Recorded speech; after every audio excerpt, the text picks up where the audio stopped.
Bonjour, docteur Garcia. Merci d'avoir accepté cette interview.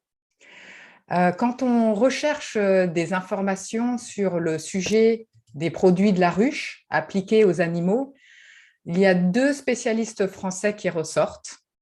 Il y a Emmeline Chopin qui a écrit sa thèse il y a quelques années sur le sujet et il y a vous, docteur Garcia. Et ce qui ressort, c'est que vous avez une expérience clinique du sujet. Ce n'est pas juste de la théorie. Donc, pouvez-vous nous dire depuis combien de temps vous utilisez l'apithérapie et comment vous y êtes arrivé? Alors, je me suis intéressé à l'apithérapie en 2012 de façon assez fortuite en discutant avec un apiculteur qui m'a dit que le miel était un produit très efficace sur les plaies.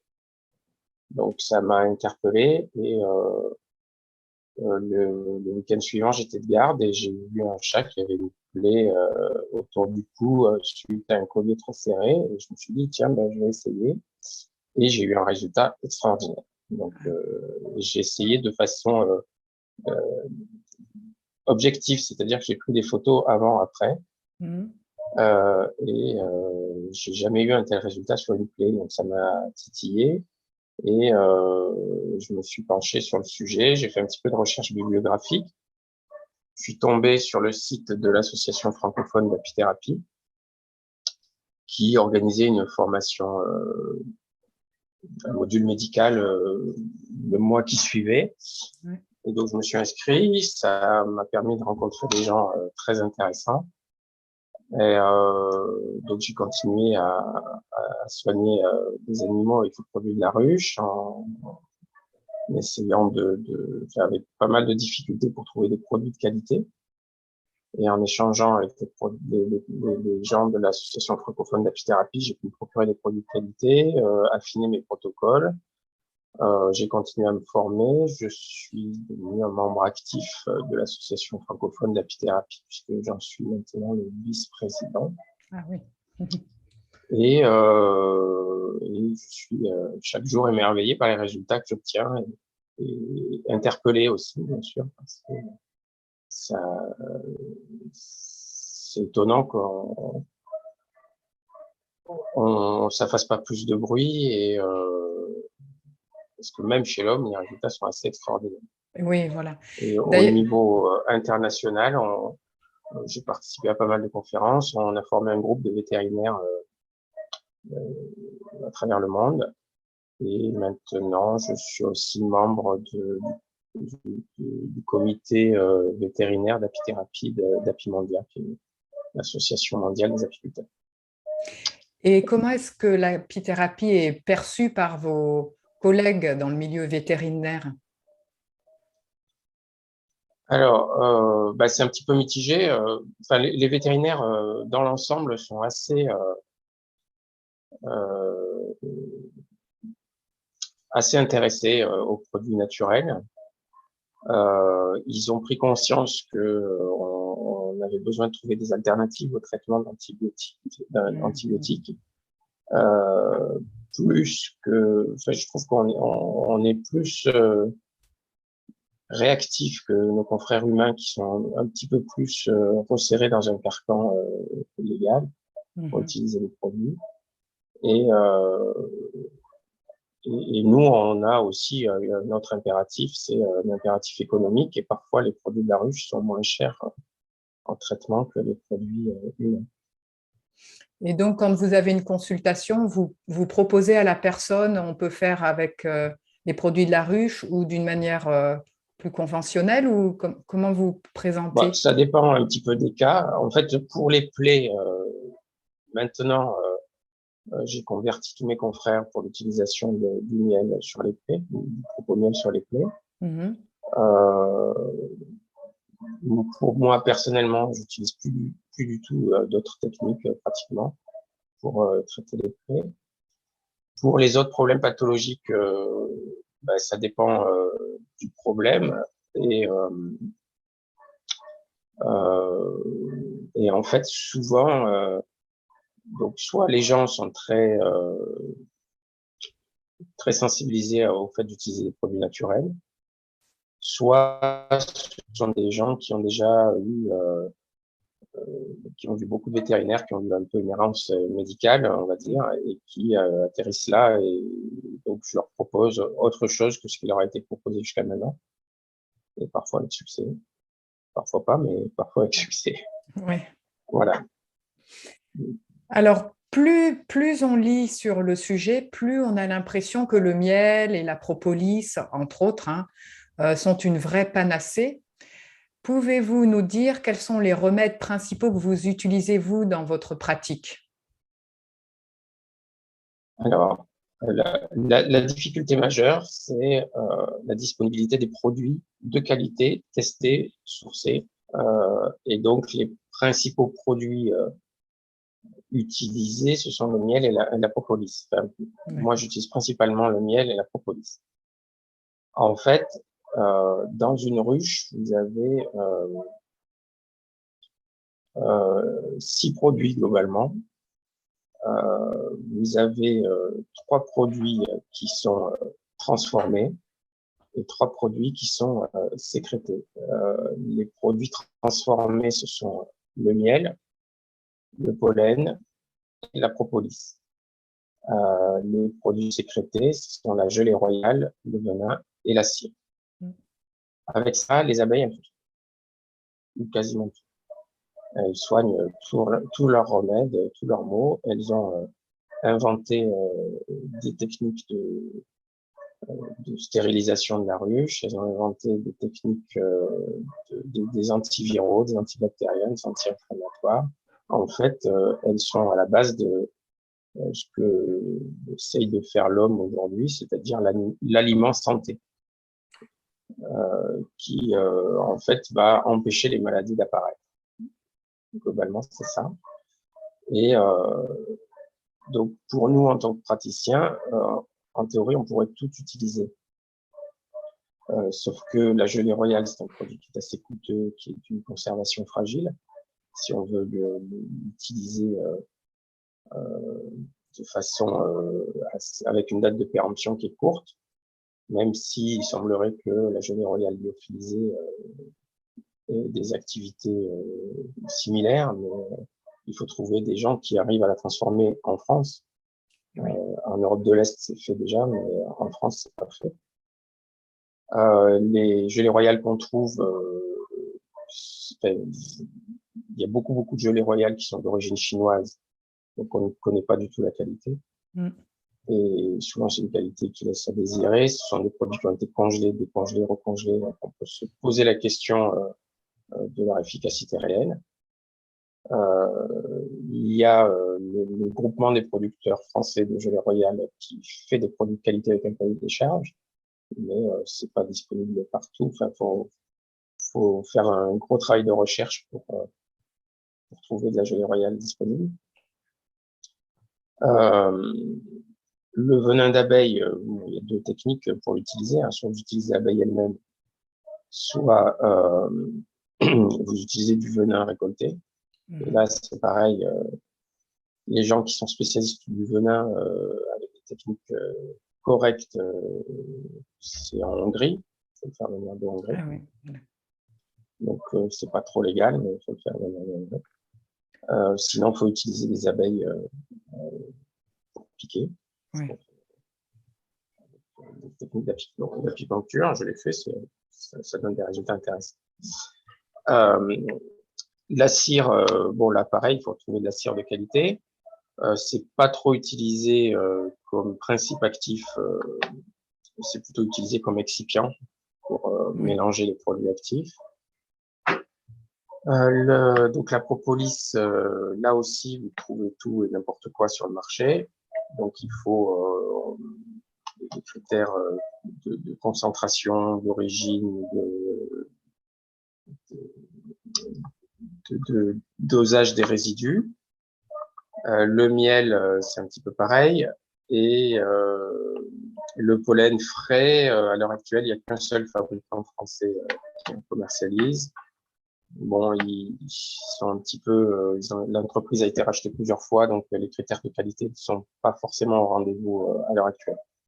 D'accord. Voilà. Après, il faut se méfier quand vous achetez des produits de la ruche parce que aujourd'hui, il n'y a pas de critères de qualité bien établis. La plupart des apiculteurs qui transforment même leurs produits, au moins pour la propolis, ont une méconnaissance des critères de qualité, de concentration, etc. Ils peuvent faire des produits de très haute qualité, mais en fait, comme ils ne font pas de dosage, ils ne savent pas ce qu'ils vendent. Et souvent, ils le vendent de façon illégale par méconnaissance de la législation. Pour le miel, on peut évoquer le miel de Manuka qui fait un buzz terrible. Les gens se focalisent sur le miel de Manuka. En fait, c'est pas un miel qui est meilleur que les autres. C'est un miel qui a bénéficié du soutien du gouvernement avec une grosse campagne marketing et qui a fait un buzz terrible. Ce qui fait que à l'heure actuelle, la Nouvelle-Zélande exporte plus de miel de Manuka qu'elle n'en produit.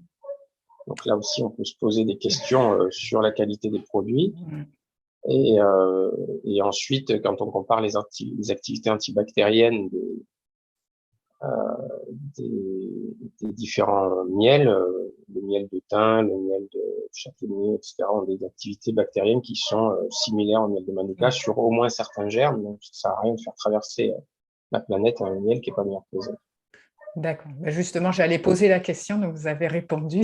Voilà. Et donc, après, bon, si on analyse finement la composition du miel et ce qui fait le pouvoir antibactérien, il y a quand même des possibilités de toxicité liées à cette molécule qui est présente dans le miel de Manuka. Donc là aussi, il faut faire très attention à ce qu'on utilise, comme pour tout médicament en fait. D'accord. Pour les propriétaires de chiens ou de chats, quelles recettes peuvent-ils utiliser à la maison et pour quelles applications? En fait, j'aime pas trop le terme de recette. En fait, les propriétaires de chiens ou de chats, en fait, ne risquent rien pour utiliser du miel sur les plaies. Ils ne risquent absolument rien. C'est même, vous serez surpris de l'efficacité. Il faut prendre un miel de qualité, bien sûr, hein, plutôt un miel d'apiculteur ou un miel tracé. Éviter les miels des grandes marques bien connues sur le marché qui sont des mélanges de miel chinois et d'Amérique du Sud. Et donc plutôt un miel d'apiculteur de l'année qui a précédé, pour qu'il ait le maximum de principes actifs encore efficaces sur les plaies, donc vous risquez pratiquement rien. Après, enfin,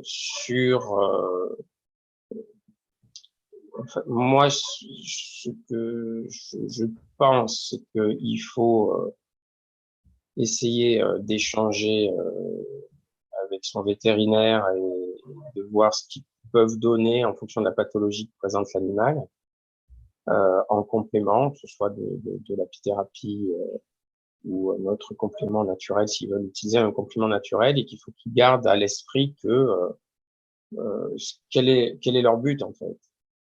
Si c'est du bien-être, si c'est pour accompagner un traitement, si c'est pour soigner vraiment, pour soigner de façon unique avec des produits naturels, auquel cas il faut qu'ils sachent, qu'ils essayent de garder à l'esprit un minimum d'humilité, quoi. Il ne faut pas qu'ils se focalisent sur une pathologie qu'ils ne maîtrisent pas, et qu'ils essayent de soigner quelque chose qui risque de dégénérer ensuite.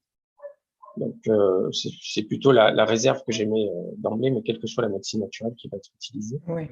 Ensuite, sur des petits bobos ou des petits tracas de tous les jours ou des compléments alimentaires, bon, là, vous pouvez y aller, mais on part du principe que l'animal est sain à la base et qu'on veut l'aider à rester en bonne santé.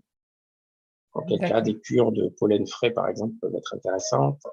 Sur un animal vieillissant, à condition qu'il n'ait pas de tumeur hormonodépendante, on peut faire des cures de gelée royale, sans problème. Pour la gelée royale, c'est un des rares produits qui a une contre-indication en apithérapie, c'est Oui. que comme c'est un booster immunitaire et hormonal, en fait, si vous avez une tumeur qui est comme une tumeur mammaire chez la chienne, il faut surtout pas utiliser de gelée royale puisque vous allez booster également la tumeur et donc vous avez un risque majeur d'aggravation de la tumeur. Après,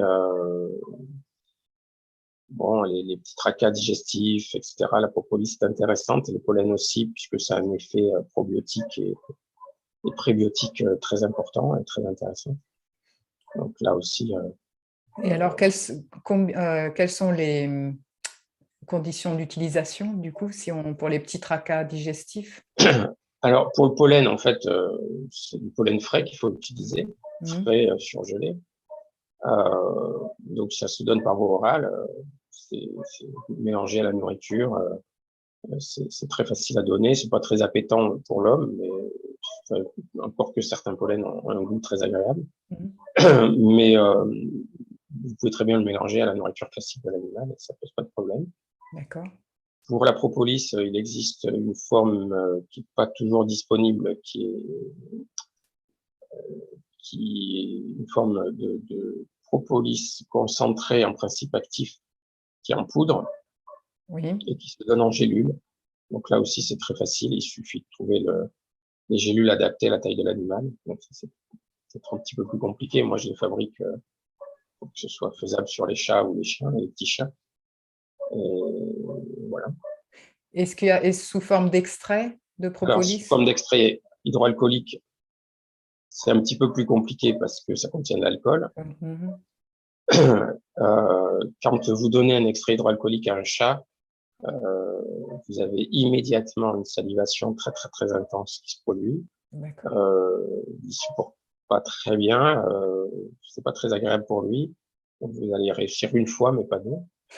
Et voilà, donc c'est un des aspects d'études et de recherche que l'on fait au sein de l'association francophone d'apithérapie, c'est de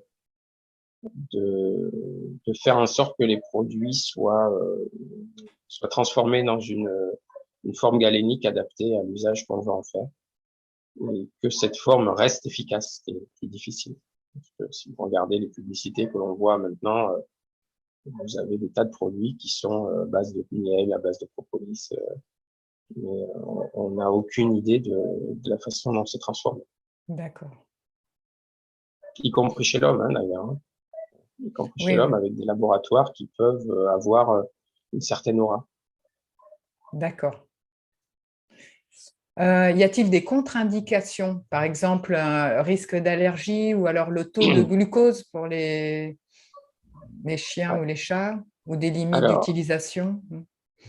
Les contre-indications, bon, bien sûr, c'est les allergies aux produits de la ruche, qui sont assez peu décrites chez le chien ou le chat. Pour ce qui est du miel, en fait, c'est plutôt le fait que pour le miel et le pollen, c'est plutôt la contamination par des pollens allergisants qui va générer des allergies que le produit de la ruche lui-même. D'accord. Pour la propolis, une allergie à la propolis est décrite chez les apiculteurs, mais c'est plutôt à la propolis brute qui est extraite directement de la ruche et c'est une allergie de contact. Ah, d'accord. Et c'est plutôt les contaminants qui sont extraits, qui sont éliminés avec la transformation de la propolis en extrait hydroalcoolique, vous les avez plus. Donc normalement, c'est beaucoup moins allergisant en extrait hydroalcoolique qu'en propolis brut. Pour le venin, bon, c'est une allergie bien connue. Pour les cires, à ma connaissance, il n'y a pas d'allergie connue, la gelée royale non plus. Donc c'est essentiellement ça. D'accord. Après, en toxicité, ben, ça va dépendre. Bon, le venin, si vous faites piquer ou si vous utilisez des doses excessives, vous pouvez avoir une toxicité qui est relativement importante. Et pour la propolis, vous pouvez avoir, à partir d'une certaine dose, des effets un petit peu délétères sur certains organes, comme le rein, etc. Vous pouvez avoir une insuffisance rénale qui se déclare, mais il faut utiliser des doses assez conséquentes. D'accord. et sur du long terme. Et donc, pour la propolis, par exemple, quels sont les dosages? Ah bah, tout dépend de la forme. Nous, quand, quand je transforme ma propolis, moi, c'est en poudre. Je transforme soit en gélule de 50 mg de propolis brut, de propolis transformé, qui correspond à peu près à 15 mg de polyphénol. D'accord. D'accord. Et donc, c'est à peu près un quart de polyphénol dans la gélule. Donc, en fait, en théorie, quand vous avez une gélule qui vous est présentée, c'est pas 50 mg de propolis, Oui. mais c'est 12 ou 15 mg de polyphénol qu'il faudrait avoir à l'esprit pour avoir une dose correcte. Et en fonction de l'effet que vous voulez obtenir, vous allez donner une dose plus ou moins importante qui peut aller jusqu'à 6 à 9 gélules par jour pour des problèmes de cancer, par exemple. D'accord. Pour les problèmes antibactériens, enfin, bactériens ou infectieux, sur un chat, il faut donner une gélule matin, midi et soir, par exemple. Ensuite, la problématique majeure à l'heure actuelle, c'est que la plupart des études scientifiques sont faites in vitro. Oui. Elles sont pas toujours comparables entre elles, parce qu'on n'a pas toujours les mêmes façons de tester les produits, d'écrire les produits. Et ensuite, il faudrait lancer des études de biodisponibilité pour être certain de l'absorption de la propolis chez les différents animaux. Et ça, pour l'instant, c'est l'inconnu. C'est plus un consensus et des habitudes de prescription qu'une réalité scientifique. D'accord. Donc, si vous trouvez des mécènes qui financent des études, on a plein de sujets d'études. Bon, on lance la demande. Hein. J'espère que quelqu'un entendra. On a plein de sujets, plein de trucs à faire qui sont très intéressants. Et le propomiel, ce que j'avais vu dans une de vos présentations, vous utilisez le propomiel. Alors, le mélange des différents produits de la ruche potentialise les effets de chacun. Donc, ça, c'est quelque chose qui est bien connu en phytothérapie, par exemple. Le tout est plus que la somme des parties. Et en fait, il y a deux intérêts à utiliser du propomiel. Le premier, c'est que vous rendez la propolis en extrait hydroalcoolique plus facilement utilisable, puisqu'elle va rester dans un excipient pommade, qui est le miel, qui lui-même a des vertus. Et ensuite, vous renforcez les capacités anti-inflammatoires et antibactériennes du miel par les propriétés propres de la propolis. Chez le cheval, moi, je l'utilise aussi parce que chez le cheval, vous avez une particularité, c'est que c'est une espèce qui fait des hypergranulations très facilement sur les plaies des membres. Et il semblerait que on ait moins de cet effet d'hypergranulation. Après, bon, il y a aussi un autre intérêt, c'est que c'est un petit peu plus anesthésique locale, la propolis. Voilà. D'accord. Bon, après, il y a des tas d'autres recettes qui peuvent être utilisées. Et par exemple, sur une plaie, bon, est-ce qu'il faut enlever les poils ou comment on applique le miel Donc, en fait, ou le propomiel?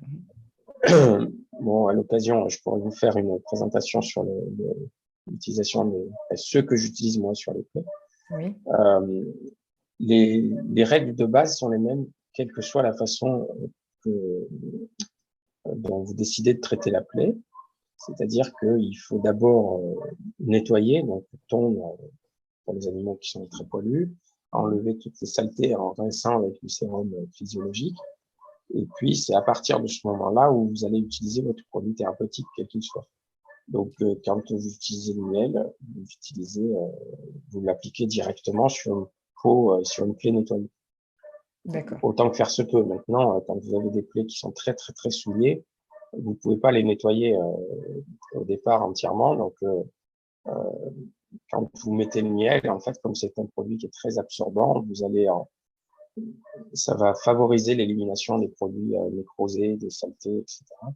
Et donc, simplement là, il faut changer le pansement assez souvent pour pouvoir avoir une plaie assez propre rapidement. Pour les cas d'otite, pour le chien, qu'est-ce qu'on peut utiliser avec les produits de la ruche? Alors, moi, j'utilise du propomiel. D'accord. Alors, les otites, c'est un petit peu particulier. Je pense que là, il faut être certain. Oui. C'est pas très bien de faire l'automédication dans ces cas-là. Moi, j'ai soigné des otites avec des germes multirésistants aux antibiotiques et avec succès. Donc, c'est intéressant. Il faut toujours s'intéresser à la cause sous-jacente et c'est mieux de le faire en collaboration avec son vétérinaire. Voilà. Les D'accord. principales difficultés que j'ai rencontrées moi, c'est que le produit colle au poil. Donc, c'est un peu désagréable. Donc, il faut le rincer à l'eau chaude ou il faut le diluer un petit peu. Mais sinon, c'est assez surprenant. Ça marche très bien. Et combien vous mettez de pourcentage de propolis dans le propomiel par rapport au miel? Alors, il faut que ça reste un petit peu pâteux pour que ça reste dans l'oreille. Donc, c'est entre 3 et 5%. D'accord.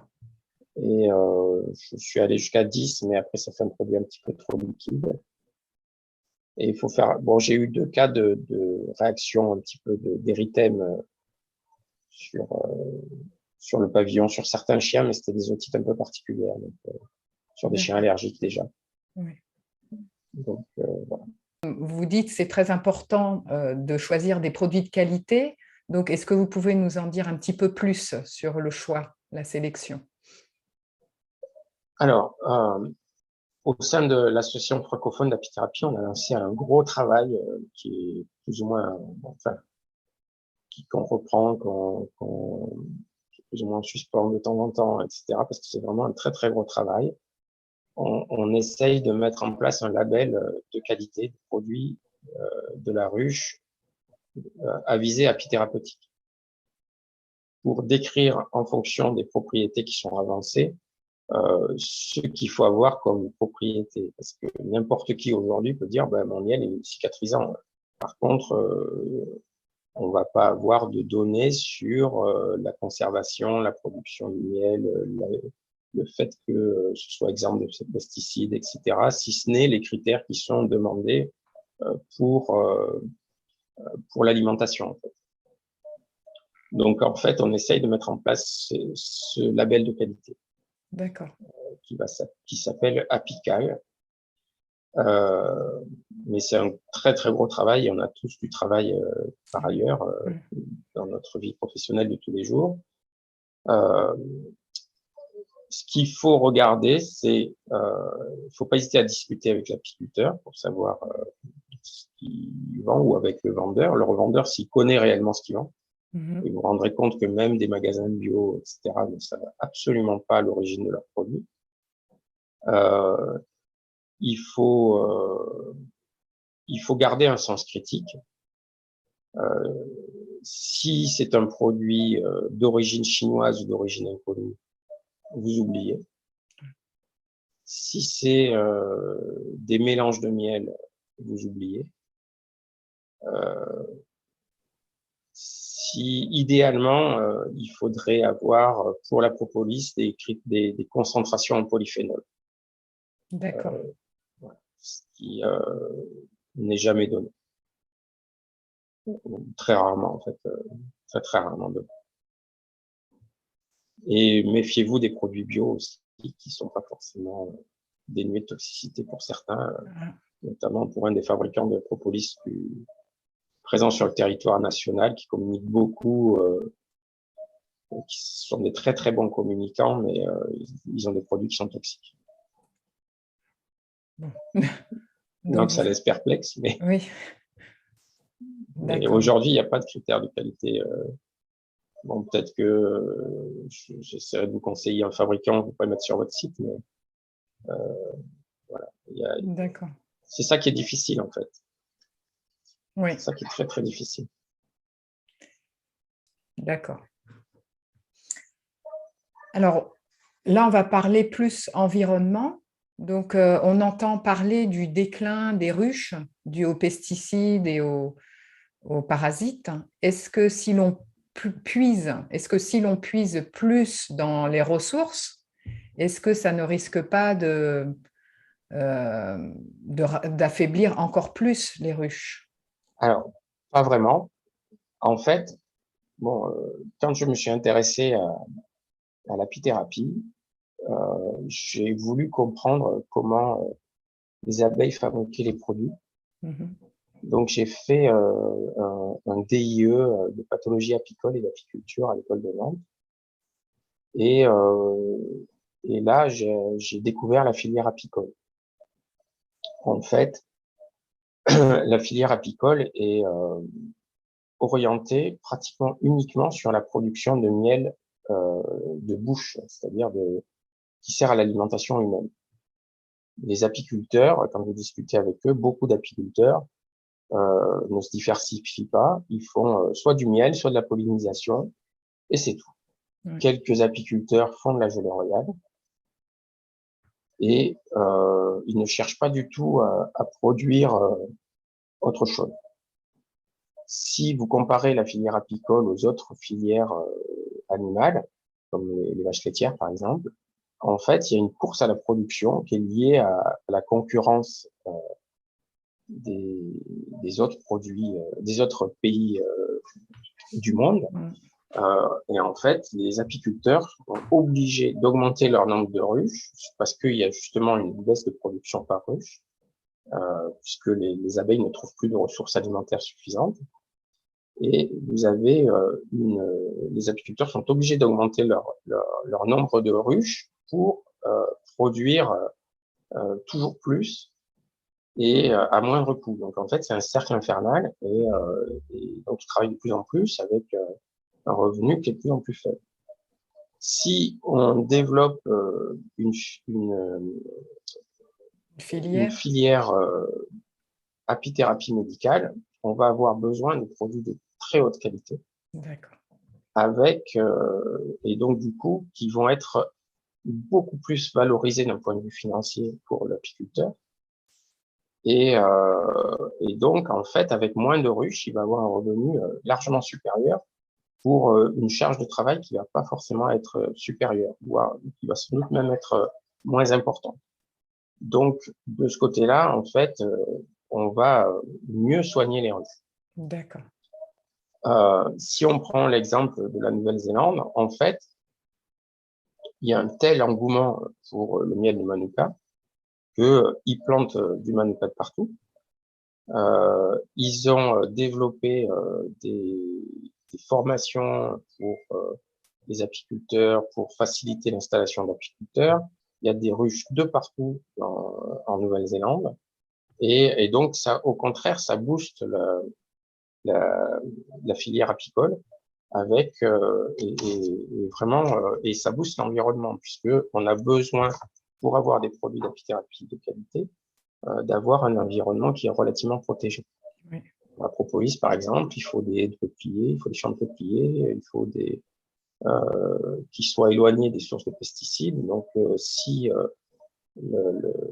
les produits peuvent être valorisés de façon importante pour l'apiculteur, l'agriculteur qui est autour, il se dira, bah tiens, peut-être que je vais louer mes terres, je vais arrêter de faire des pesticides et je vais installer des ruches et planter des peupliers pour pouvoir produire Nourrir, ouais, voilà. des, des produits de très haute qualité. Mm-hmm. Après, si vraiment, c'était une réflexion qu'on avait eue, en fait, si les, si en fait les gens nous suivaient entièrement sur l'utilisation des produits de la ruche pour soit pour l'homme, soit pour les espèces animales, en fait, si demain ils décident d'utiliser sur des petits problèmes infectieux de la propolis plutôt que des antibiotiques, effectivement, l'ensemble des ruches mondiales ne suffirait pas à produire la quantité de propolis nécessaire. Donc, il ne faut pas qu'on aille trop vite, mais c'est quand même une réflexion qu'on devra avoir à terme si les restrictions de prescription d'antibiotiques continuent, puisqu'il faudra qu'on trouve des solutions alternatives. Et oui. Et la filière médicale, là, est-ce qu'elle est en cours de développement, dont vous parliez tout à l'heure? Alors, c'est pareil, en médecine humaine, c'est en cours de développement. Maintenant, il y a beaucoup plus de freins chez l'homme, je trouve, que chez les vétérinaires. Parce qu'on a affaire encore à des réflexions de notre siècle sur des gens qui comprennent pas qu'un produit, qui n'ont pas du tout la démarche scientifique qu'il faudrait avoir quand on est médecin. Et en fait, si on est confronté à une propriété qui nous est décrite, plutôt que de dire non, c'est pas possible que ça marche, il faudrait dire tiens, si ça marche, je vais essayer, et si ça marche, je vais essayer de comprendre pourquoi. C'est ce qu'avait fait le fondateur de l'association francophone d'apithérapie, c'était un médecin, un chirurgien viscéral, c'est le professeur Descotes, qui avait des problèmes de désunion et d'infection sur ses plaies chirurgicales à l'hôpital de Limoges, et qui s'est rappelé à un moment donné que le miel était efficace sur les plaies, puisque c'était beaucoup utilisé pendant la Première Guerre mondiale. Et donc il s'est dit, je vais essayer. Et il a essayé, il a eu des résultats extraordinaires, et il a développé ça dans son service. Au début, il s'est fait prendre, comme c'était un chef de service, on l'a écouté, mais au début, il a eu affaire à des tas de critiques, mais il a prouvé par les résultats qu'il obtenait, que le miel était efficace. Il a expliqué pourquoi c'était efficace, et avec un discours scientifique et pas un discours médecine naturelle ou autre, ou ésotérique. Il a essayé vraiment de se battre avec les mêmes armes que le corps médical. Et donc, il a prouvé l'efficacité du miel. Et il a été écouté dans pas mal de services. Maintenant, il existe pas mal de services où on utilise le miel sur les plaies. La contrainte majeure, c'est que il faut coller aux exigences des hôpitaux, donc il faut avoir un miel stérile. Donc, il perd un petit peu en qualité cicatrisante et en propriété. Et vous, de votre côté, vous faites aussi des recherches ou des études scientifiques pour essayer de transmettre le message? Alors, moi, je suis un tout petit vétérinaire praticien, donc j'ai pas les moyens de faire des études. Je les fais à mon échelle, c'est-à-dire que je décris ce que j'observe. Bon, j'ai fait une petite étude sur les otites du chien, par exemple, que j'avais présenté à Pimondia à Montréal. Ça n'a pas la prétention d'être une étude scientifique, c'est une étude observationnelle. Ensuite, j'avais essayé en France de proposer des études, puisqu'il y a des budgets pour ça, notamment dans le cadre du plan éco-antibio. Ça a été refusé. Je me suis un petit peu battu en France, mais c'est très courtois, mais ça les intéresse pas. Au Canada, j'avais fait une présentation devant des professeurs de la faculté de Saint-Hyacinthe, et là j'ai eu une écoute très attentive, et donc du coup on a pu obtenir un budget de recherche avec des premiers résultats qui devraient sortir à la fin de l'année, normalement, si tout va bien. D'accord. Voilà. C'est dommage que en France on n'ait pas pu faire ça. Mais bon, tant pis, c'est comme ça. Du moment que ça sort quelque part dans le monde, vu qu'on peut, maintenant on est tous internationaux au niveau des informations, c'est déjà positif.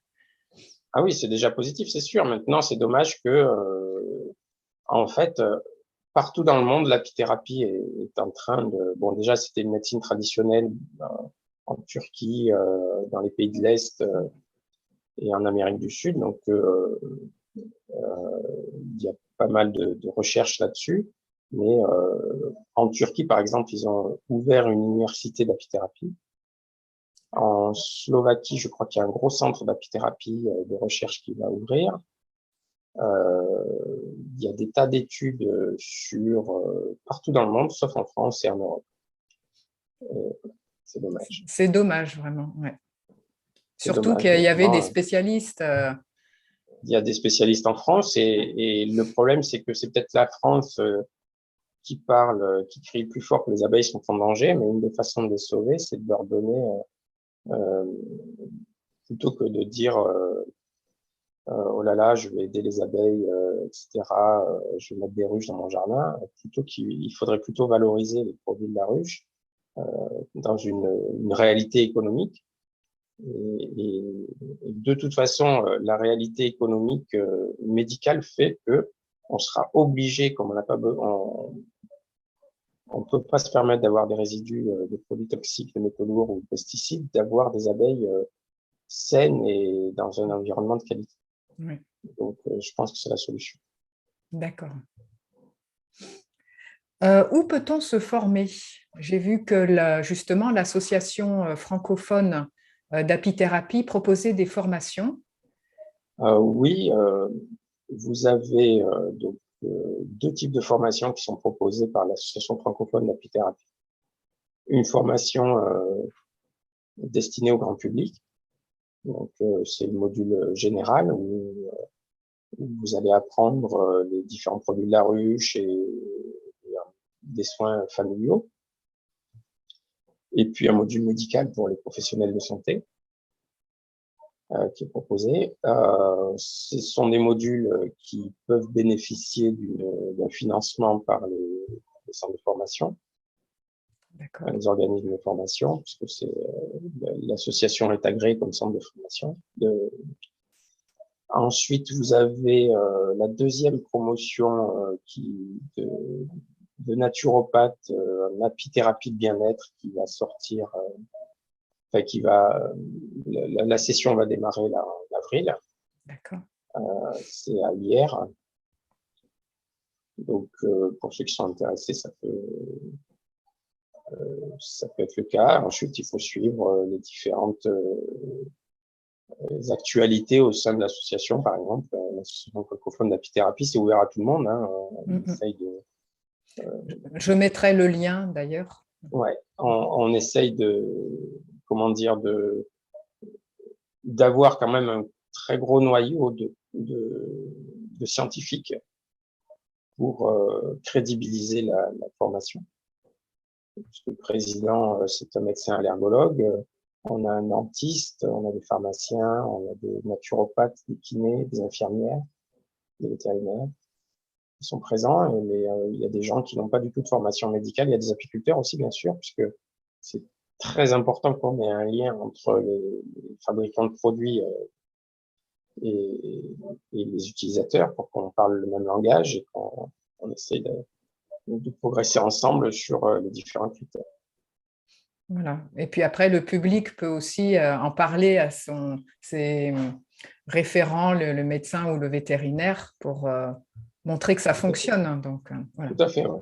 Après, normalement, après 2 ans de report, vous avez un congrès qui va avoir lieu à Nancy en juin sur les médecines complémentaires où on va parler d'apithérapie.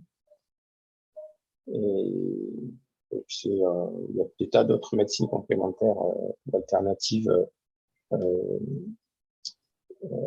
Et c'est un congrès vétérinaire. Hein, c'est un congrès vétérinaire. Destiné c'est pour les animaux. Et donc, il y a une formation, enfin, il y a des présentations grand public qui vont être données. D'accord. Et des présentations pour les professionnels. C'est à Nancy et c'est le dernier week-end de juin, 25-26 juin. OK. Est-ce que vous avez des livres à conseiller? Alors, il y a 2 ouvrages de référence qui sont intéressants parce qu'ils sont d'un abord, enfin très complets, d'un abord très facile. C'est Le miel dans votre pharmacie d'Olivia Métral. et l'ouvrage de Nicolas Cardino, qui est le président du conseil scientifique de l'AFA, sur les produits de la ruche en apithérapie. D'accord. C'est des ouvrages qui sont, vous pouvez les commander, au moins pour celui de Nicolas Cardino, vous pouvez les commander à l'association francophone d'apithérapie. D'accord. Et après, l'ancien président, le Dr Albert Becker, avait fait un ouvrage aussi, mais qui date un peu, sur l'apithérapie. Oui, qui était sur le site aussi, j'ai vu. Oui. Voilà. Et donc, voilà. Ça, c'est les... moi, c'est vrai que souvent, c'est des ouvrages qui sont d'un abord... donc, vous avez des recettes pour l'homme, en fait. Des ouvrages vétérinaires, il n'y en a pas. Mais pour l'homme, moi, je m'y réfère assez souvent, en fait, parce que c'est très facile, très simple et très pratique. D'accord. Et est-ce que vous avez un message à faire passer auprès de notre public? Essayez, vous verrez. D'accord. Ben oui, c'est le plus simple. Hein. C'est le plus simple, c'est extraordinaire. Moi, à chaque fois, je suis émerveillé que dans une boîte de 60 cm3, on ait tout ce qu'il faut pour soigner. Et ensuite, donc c'est souvent ce que je dis, c'est que en fait, on est là à dire oh là là, il faut sauver les abeilles, sans nous, elles peuvent pas vivre. En fait, il faudrait qu'on prenne un petit peu de la hauteur et qu'on regarde ce qu'elles font. Elles ont développé des techniques de communication qui sont extraordinaires. Elles ont elles ont réussi à transformer des aliments, à créer des aliments avec des propriétés, des aliments santé avec des propriétés extraordinaires, en utilisant uniquement ce qu'elles ont dans leur environnement proche, en valorisant cet environnement proche, et donc ça laisse perplexe par rapport à ce qu'on fait nous. Ouais. Donc c'est vrai que si vous regardez un petit peu ce qui se passe dans une ruche, c'est sensationnel. Vous avez une ruche, ça va valoriser les ressources, ça va les utiliser, mais ça va les valoriser et ça va faire en sorte qu'elles se développent pour que la ruche elle-même prospère. Et c'est peut-être nous qui avons besoin des ruches et pas trop l'inverse, C'est ce que nécessairement. dit le président d'Apimondia. En fait, les abeilles n'ont pas besoin de nous, c'est nous qui avons besoin d'elles. Mmh. Oui, parce qu'elles nous ont... On a été côte à côte durant toute l'évolution de l'homme, Elles étaient là avant nous. Hein. Et elles étaient là bien avant nous. Ouais. Elles étaient là bien avant nous. Hein. Nous, on a une histoire de 1 million d'années à peu près. Elles, c'est 3 fois plus, 4 fois plus. Merci, docteur Garcia, d'avoir bien voulu répondre à toutes nos questions. Ok. Merci à vous.